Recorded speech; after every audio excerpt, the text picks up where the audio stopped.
Hey, it's Jeffrey with Lake County's 1023 XLC. So I actually have the opportunity to be some part of something that's really cool uh, through my connection with Visit Lake County. So the Bitter Jester Music Festival. Now it's something I found out about, I think, a little bit too late. It's actually going on. It's in its 16th year, and it's this amazing music competition that's going on in Highland Park. So I'm all about it because what it is kind of bringing music um, from the younger generation, and they're out there playing, and it's a music competition, and it's really great. So here I have some people that are involved in the education portion of what Bitter Jester kind of does. So I have Lindsay Hayes, and I also have Michael here as well. And Michael, it's Michael Saitlin. Am I correct? Yeah, you're one of the first people that's gotten it on their first try. Well done. Woohoo! All right.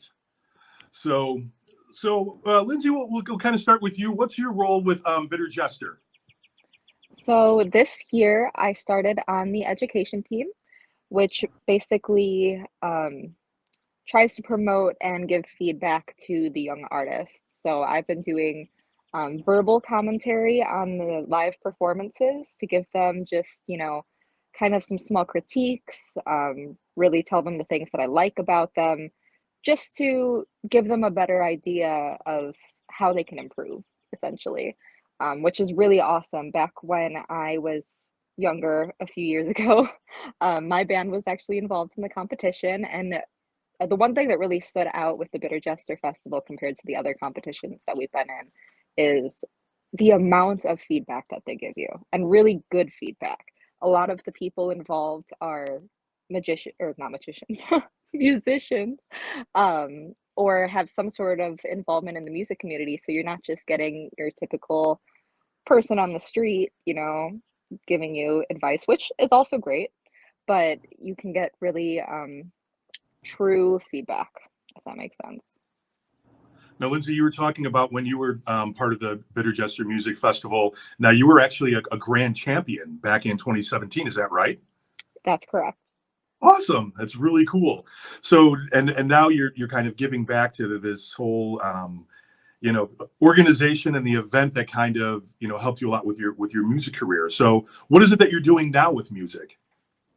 So, unfortunately, the metal bands that I was in disbanded, but I still do keep up with music. I have an acoustic duo that plays out in my local area, and I still just kind of do music for myself, you know, playing in my room, recording a little bit, writing songs. But I'm hoping one day to maybe put out an original album under my name. I'm just not quite there yet. Very cool. Now, all the information about Bitter Jester Music Festival, you can find that at bitterjesterfoundation.org. That's the website. They also have social media too. For Instagram, it is bitterjester_music festival, and then Bitter Jester Battle on Facebook. That's where you can find the social media. Now, Michael, how was it that you got involved with Bitter Jester? So my experience with Bitter Jester stems very similar to Lindsay's. I was in the competition from 2012 to 2015. That was my first little entrance and gateway with it.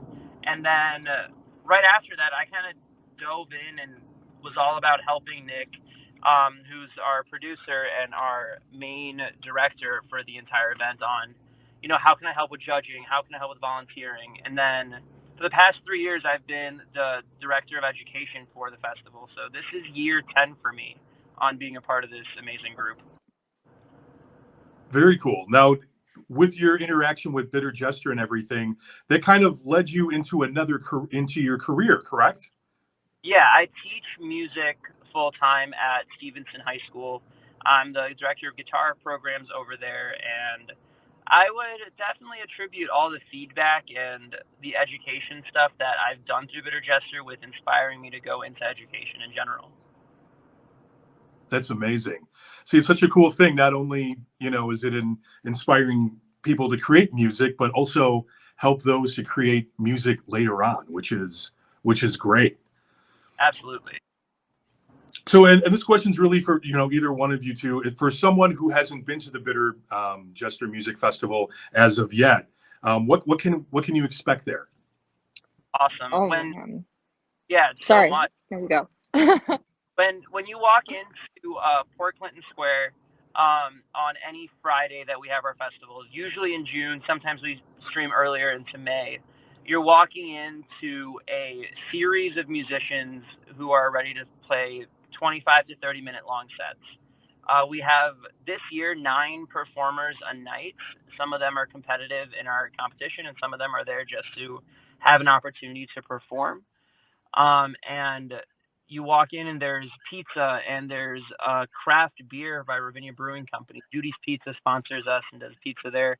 We'll have opportunities to do raffles at times, and the public library and the city of Highland Park are there as sponsors. And it's a really, since my time there, it's really turned into a Highland Park sponsored event, and it's been really cool to see the growth in the community there.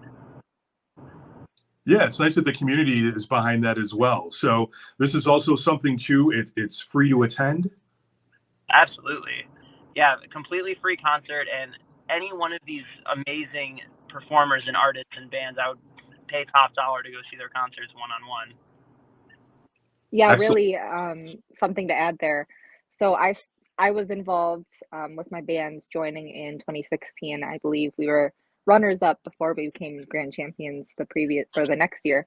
And Bitter Jester has always been amazing, but every single year it evolves more and more and more, and it's just turned into this really, really cool, pretty much summer long event that leads up to the grand finale that I think everyone in the area should definitely check out because there's really nothing around here quite like it.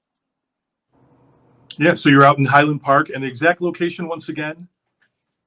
We're in Port Clinton Square on the Friday night preliminary battles, and then we're at Walters Field in Highland Park for the grand finale on the 4th of July. Okay, cool. So yeah, that's happening the next couple Friday nights. Actually, on June 10th, I'll be there judging, so I'm very much looking forward to it.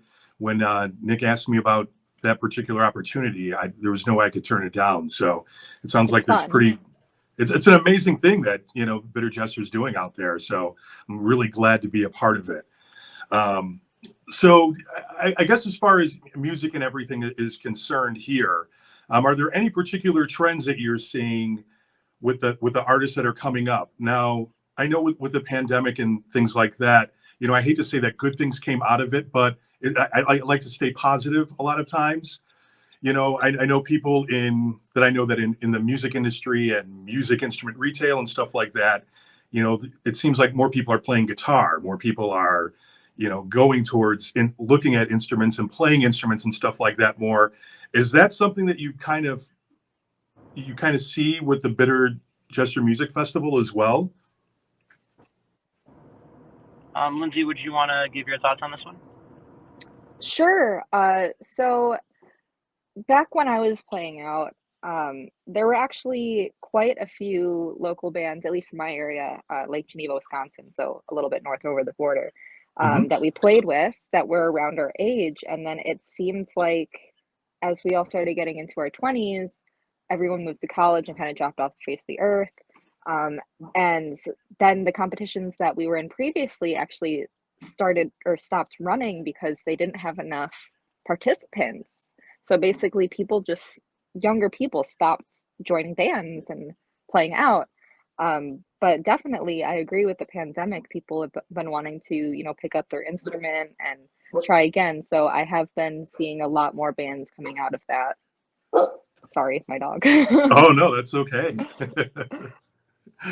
And Michael, since you kind of work with younger kids and everything too, is that something that you see kind of as a trend that people, I guess, are going more towards, I guess, for lack of a better term, traditional instruments in a way than, I guess, sampling and just using backing tracks and stuff like that?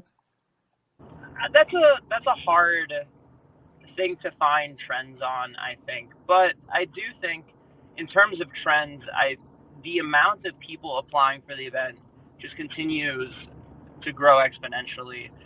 This year, for the first time, we've cut 60 to 65% of the people who applied for the event. So Wow.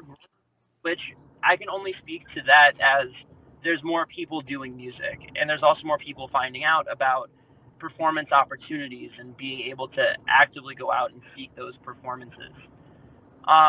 In terms of sampling versus live music, we're kind of at a place where it's so easy to explore all types of music, and we're kind of seeing it in applications. We have bands playing with backtracks. We have singer-songwriters recording their own loops and playing over them. We have people rapping over music they create. And we also have the traditional setup.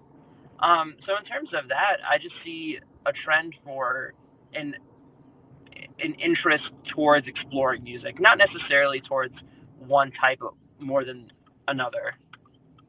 Okay. Yeah, and I think that's the best thing about music. Utilizing all the new technology and using it as another instrument. Really, it's what's available.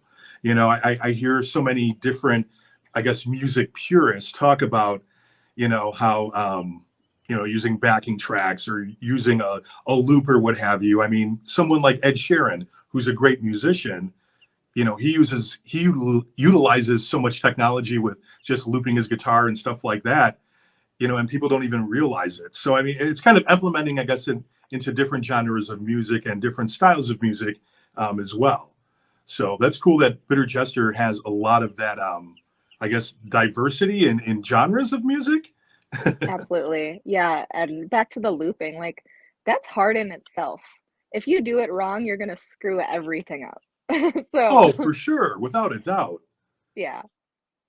But, yeah, the again, bringing back to my bands that was in the competition, we were pretty much the only metal band on the lineup, so we thought that, we might get some bias off of that from the judges or the, audience, but they don't judge you off of your musical genre. They judge you solely based on your performance and your musicianship, which I think is very, very cool. Yeah, Yeah, that's great.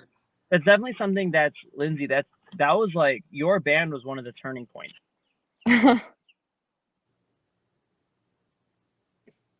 Oh, did you Oh, it freeze? looks like Michael froze up a little bit there, but hopefully he'll be able to get back with us. So I think it was Michael. We kind of lost you for a second. I think you were just praising Lindsay as far as the innovation that her band brought to the music festival. Oh, did I lose you guys? I'm so sorry. No, you're good. Yeah, you're good. You're back with us, right? I am. Perfect. So yeah, if you could just one more time just say all those great things about Lindsay once again. We just happened to miss it. Yeah, Lindsay, when Audiophilia really entered in 2016, that's when I stepped into Nick's office with the rest of the education team, and we were like, how do we revamp the rubric? How do we make sure that a metal band and a singer-songwriter and a rock trio and a jazz group can get rated and scored on a very fair and balanced playing field?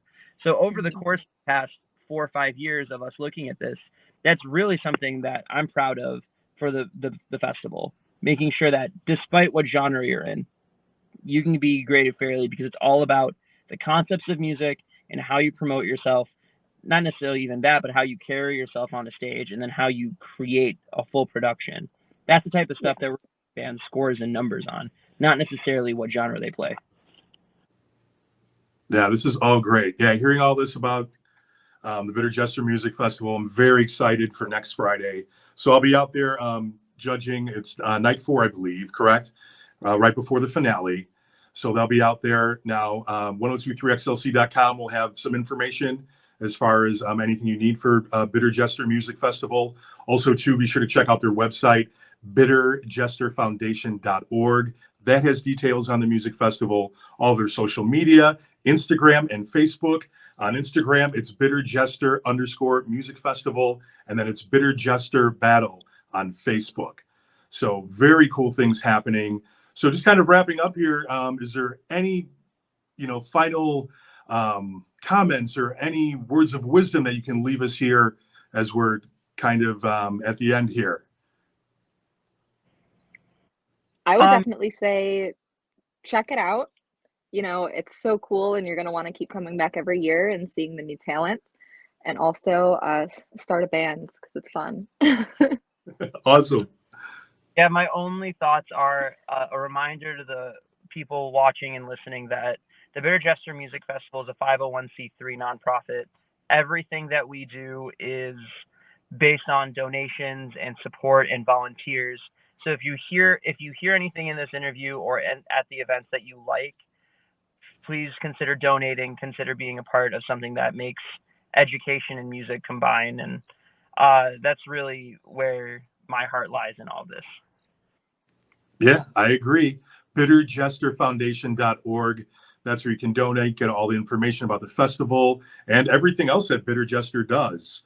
So, and you two are a product of, this amazing festival. And everybody was talking about live music coming back. Well, it's back and it's free.